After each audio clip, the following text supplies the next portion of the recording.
नमस्कार दोस्तों, मेरा नाम सोनाली है। मैं मध्य प्रदेश की रहने वाली हूँ।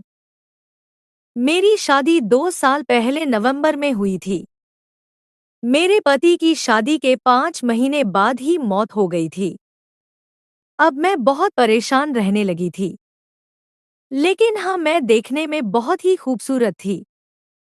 उस मोहल्ले में मुझसे ज्यादा खूबसूरत और कोई नहीं थी। जब मैं बाहर निकलती थी तो हर कोई मुझको देखकर लोगों के कपड़े भी जाया करते थे। मेरे पति के 2 भाई थे। एक नाम पवन और दूसरे का नाम रामू था। पवन सबसे बड़ा है और रामू छोटा है। मेरी एक छोटी सी ननंद भी है जिसका नाम कविता है। कविता अभी छोटी है, 10 साल की है। दोस्तों, जब मैं नहाने जाती थी तो पवन मुझे छुप छुप कर देखता था। पवन मुझे नहाते देखकर वह गिनती करने लगता था। दोस्तों, एक दिन की बात है, जब मैं नहा रही थी तो पवन मुझे देख रहा था। मैंने जब पीछे होकर देखा तो मुझे ऐसा लगा कि वहां कोई है। मैंने जब खिड़की से झांक कर देखा तो वहां पवन खड़ा था और वह जल्दी जल्दी ब्रश कर रहा था। उसे देखकर मेरा मन बदल गया। उसके बाद मैं अपने कमरे में चली गई। मैं अपने बाल सुखा रही थी। तभी अचानक से पवन आया। कहने लगा, भाभी, थोड़ी सी चाय बना लो, आज चाय पीने का बहुत मन कर रहा है। मैंने उसे ध्यान से देखा और कहा, पवन, अभी बनाती हूँ। रुको जरा, 2 मिनट में अपने बाल सुखा लूं। तुम तब तक यहीं बैठ जाओ। और वह मेरे रूम में ही बैठ गया। फिर मैं चाय बनाने चली गई। थोड़ी ही देर में चाय बनाकर लाई और पवन वहां बैठ था। अब हम दोनों चाय पी रहे थे तो मैंने आज ऐसे पूछ लिया कि पवन, तुम गिनती तो बहुत तेज करते हो। अब पवन शर्मा गया और वह कुछ नहीं बोला। तब मैंने कहा, शर्मा मत, मैंने तुम्हें देखा है गिनती करते हुए। फिर मैंने कहा, पवन, तुम्हें अब गिनती करने की कोई जरूरत नहीं है। तुम्हें वह सारी खुशियां मिलेंगी जिसके तुम हकदार हो। इतना सुनते ही पवन की आंखों में चमक आ गई और वह कुछ नहीं बोला। फिर मैंने पवन से कहा, आज शाम को देखेंगे क्या होता है। फिर शाम हो गई। हम सब लोगों ने खाना खाया। खाना खाकर अपने अपने कमरे में सोने चले गए।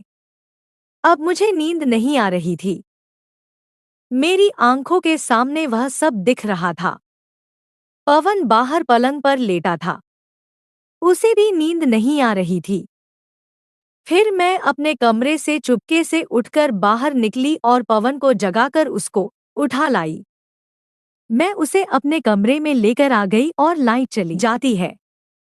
तभी हम दोनों मेरे पलंग पर लेट गए। फिर मैंने पवन से कहा, सुनो जी, क्या हाल है। पवन बोला, भाभी, नींद नहीं आ रही थी। फिर मैंने कहा, पवन, चलो आज कुछ करते हैं। फिर पवन धीमी आवाज में डरते हुए बोला, अगर किसी ने देख लिया तो मुश्किल हो जाएगी। मैंने कहा, तुम डरो मत, कुछ नहीं होगा। फिर पवन तैयार हो गया और फिर उसने अपना काम शुरू कर दिया। उसने रात में 3 बार वो किया। अब वह बहुत खुश हो गया था। अब तो ऐसी आदत पड़ गई थी, हम दोनों हर रोज रात कोडोट वह सब करते थे। फिर एक दिन रात में हम दोनों वह सब कर रहे थे। लेकिन पता नहीं रामू हम लोगों को छुपकर कहीं से देख रहा था।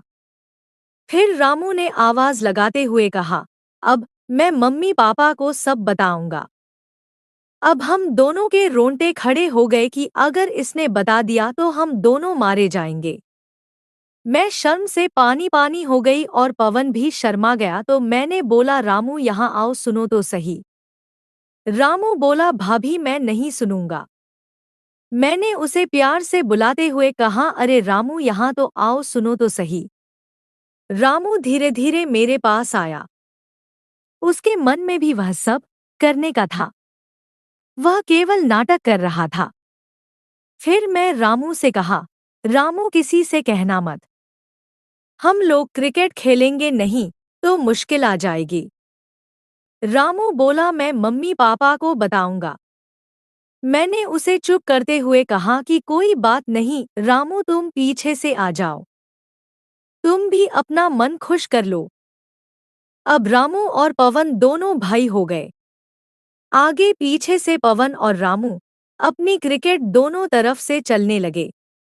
इतना सुकून मुझे पूरी जिंदगी में कभी नहीं मिला था जितना मुझे आज मिल रहा था।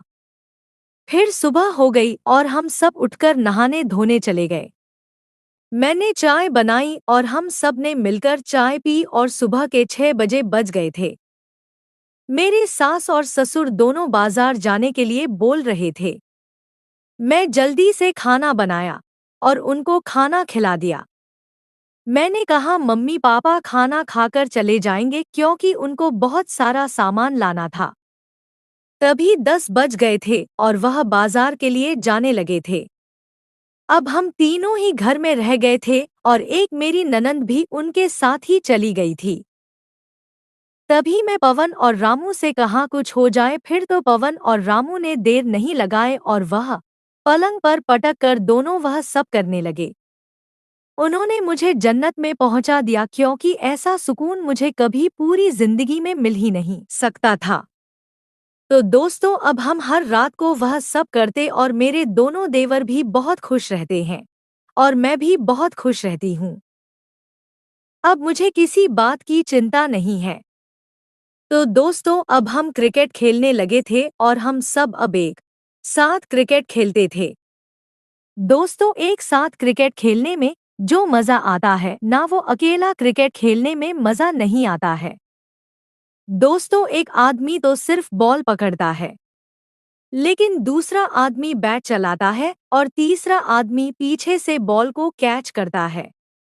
लेकिन तीसरे आदमी की कमी की वजह से अब क्रिकेट खेलने में कोई मजा नहीं आ रहा था। दोस्तों, अगर कोई आप में से क्रिकेट खेलना चाहते हैं तो कमेंट में ज़रूर बताएं। दोस्तों, इसी तरह के मज़ेदार वीडियो पाने के लिए हमारे चैनल को सब्सक्राइब ज़रूर करें। दोस्तों, आप लोग हमारे